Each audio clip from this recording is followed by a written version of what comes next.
Oke guys, kali ini kita akan membahas mengenai PT Pembangunan Perumahan (PTPP). Kita lihat dulu di klasemen sementara. Ini adalah klasemen sementara ya. Bisa saya bilang ini klasemen sementara. Jadi PTPP itu ada di sektor infrastruktur. Sekarang ini ada di urutan keempat ya. Ini akan selalu bergerak nanti tergantung kenaikan dan turunannya ini. Kalau kita lihat IHSG sekarang ini minus 0,12, PTPP ada di plus 1,85%. Ini untuk kenaikan seharinya. Untuk kenaikan selama 1 minggunya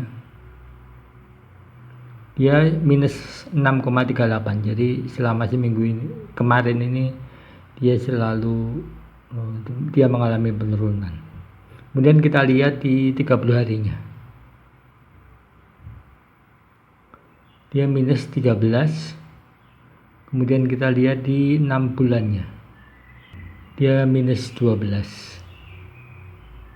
Jadi penurunannya cukup dalam, 12% selama 6 bulan gitu ya. Tapi nggak dalam-dalam juga sih sebetulnya. Tetapi mari kita lihat fundamentalnya, bagaimana PTPP ini mengapa mengalami penurunan gitu ya. Kita lihat fundamentalnya. Nah, ini adalah fundamental PTPP. Ya, PTPP benar. Kalau kita lihat di sini ada di papan utama dengan PBV-nya, kalau kita melihat price book value-nya 0,64. Jadi ini cukup kompetitif ya sebetulnya. Harganya masih murah di bawah nilai ekuitasnya.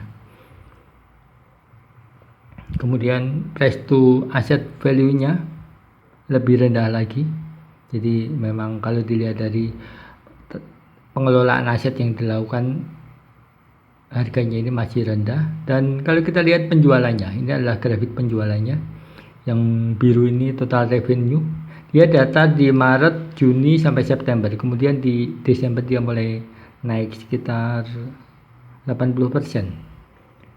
Net income-nya yang merah ini juga mulai naik. Ini bisa dilihat dari net profit margin-nya yang kuning ini naik.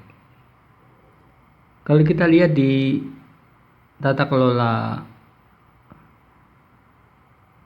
manajemennya, cost of gross margin-nya per revenue-nya dia ada di 82%. Jadi emang uangnya habis untuk operasional.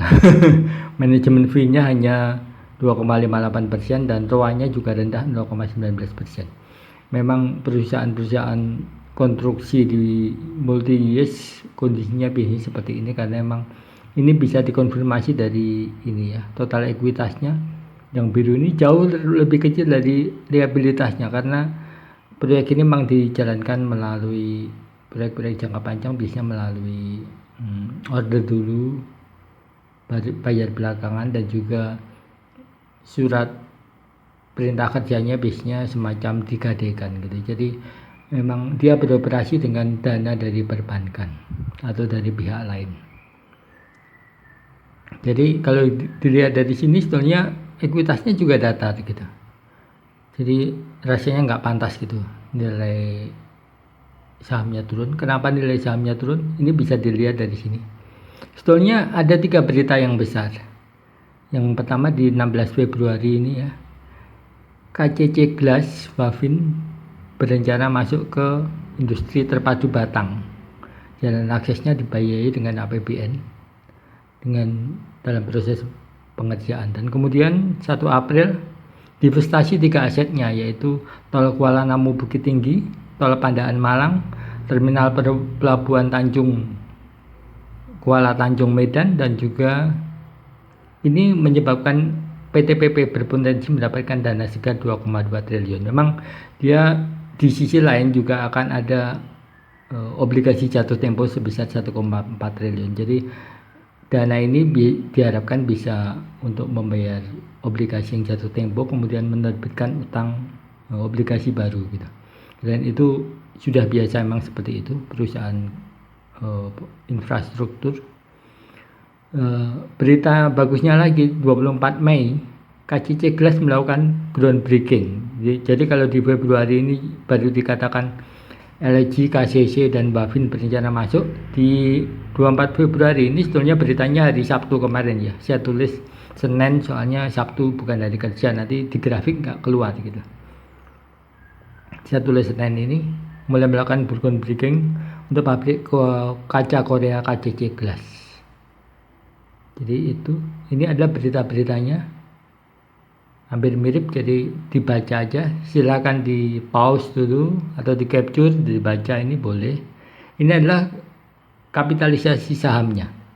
Kapitalisasi sahamnya sebesar 6 triliun. Jadi ekuitasnya kalau dilihat dari sini lebih tinggi dari 6 triliun ini ya, sekitar 9-10 triliun.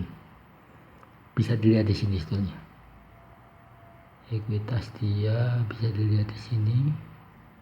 Total ekuitasnya ya 10 triliun. 10 triliun ya, 10 triliun. Liabilitasnya 43 triliun. Ya, lebih tinggi, sekitar 4 kalinya.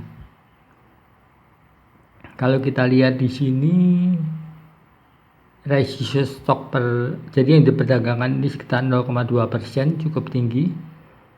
Kemudian rasio hari ini masih 60%-an, 59%. Ini sangat berpengaruh ya. Jadi kita melihat demand bagaimana saham ini diperdagangkan saat ini. Ini grafik ini penting, silakan di capture, nggak apa-apa.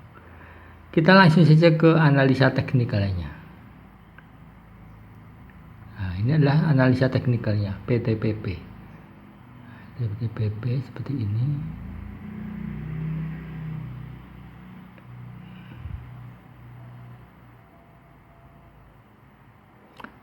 Kalau kita lihat di sini ya, ini adalah hari ini. Beritanya ada 3, 1, 2, 3 yang berita di depan tadi di fundamental. Ini adalah LG, KCC dan Bavin berencana masuk. Ini saat industri batang diresmikan oleh Pak Jokowi, kemudian turun. Beritanya adalah divestasi jalan tol tadi yang Kuala Namu Bukit Tinggi, tol Pandaan Malang, dan itu cukup berpengaruh besar harusnya. Kenapa? Karena jalan tol itu kan masih sepi, belum menghasilkan kan. Kalau dioperasionalkan sekarang pun juga belum terlalu menguntungkan gitu. Jadi dijual sejak awal itu lebih bagus. Sayangnya memang jualnya nggak melalui SWF pemerintah itu ya. Tapi nggak apa-apa lah. Mereka sudah pasti punya hitung-hitungan sendiri. Kemudian di sini KCC, nah di sini ya, kemarin hari ini sebetulnya dia melakukan groundbreaking. Ini adalah berita yang bagus, di mana 3 berita ini sebetulnya menunjukkan potensi dari pertumbuhan dari PTPP ini. Jadi mengapa saya rekomendasikan untuk buy-nya sampai di mana? Setidaknya dia akan balik ke angka 2000 ini. Sekarang ini ada di angka 1105 ini ya, saat ini dibuat. Ntar sore pasti berubah lagi. Jadi kemungkinannya dia akan mulai naik lagi, karena bagaimanapun juga industri batang itu mulai ada penghuninya, artinya potensi pertumbuhannya mulai ada dan cukup signifikan membantu revenue dari perusahaan. Demikian analisa dari saya untuk rekomendasi saham PTPP. Sampai jumpa, dan jangan lupa cuci tangan, pakai masker, dan jaga jarak. Terima kasih.